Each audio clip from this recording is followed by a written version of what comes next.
The reason why I believe in the rapture is the same reason why I believe in water baptism, or for that matter, salvation by faith and faith alone, is because it's in the Bible. And what I mean by that is this: in John chapter 14, Jesus is the first one to introduce the teaching of the rapture. John 14, the first 3 verses. It's Paul the Apostle that elaborates on it beautifully in 1 Thessalonians chapter 4, verses 13 through 18 in great detail.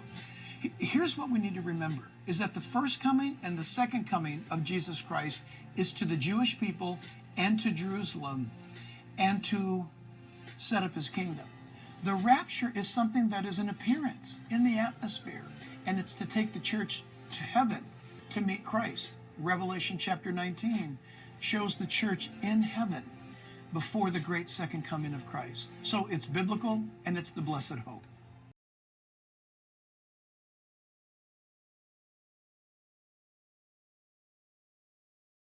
Jay, thank you. Praise God. Yeah, many people don't want to, they just don't, they want to cling to the world. They don't want to open their eyes and see what's going on and understand the convergence of signs we are told to look for. Because somebody had said to me yesterday, you know, you're talking about wars and rumors of wars, but you could say that any time in the last 100 years. That's true.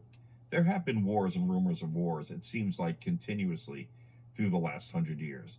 But has there been a one world government framed up and ready to go? Like the one that's being framed right now? Has there been a one world money system or digital currency with 105 countries testing it out? Has there been earthquakes off the charts like we're seeing? Has there been a coming famine worldwide that they're telling us is coming? Inflation and economies and incredibly high inflation all around the world, and economies crashing. That's why I bring up wars and rumors of wars, because it's not, you can't just look at one sign. You look at the convergence of all the signs happening right now.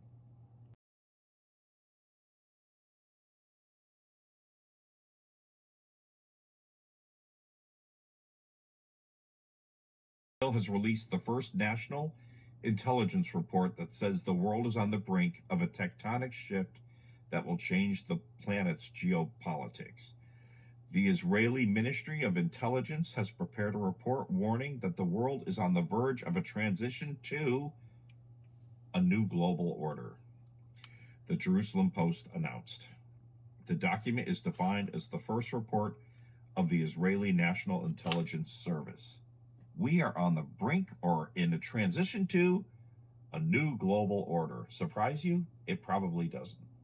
It probably doesn't. We are living in the end times, and we're seeing these things happen every single day.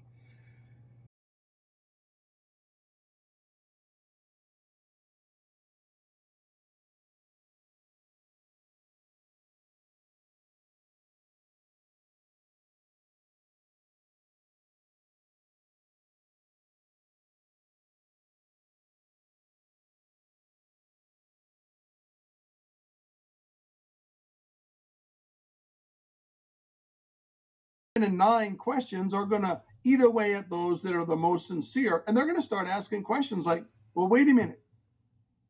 I've been thinking I'm a Christian all these years because I go to church and I take communion and I was baptized and I taught Sunday school.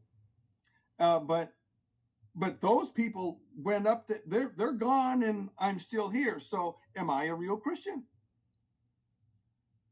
Are we a real Christian church? What is real Christianity? What does it mean to be a real Christian? How do you become a real Christian? What does a real Christian look like? And there's going to be tension in the air on these non-Bible believing churches. I have a hunch that those meetings are going to be less like formal church meetings, and they're going to be more like a town hall meeting.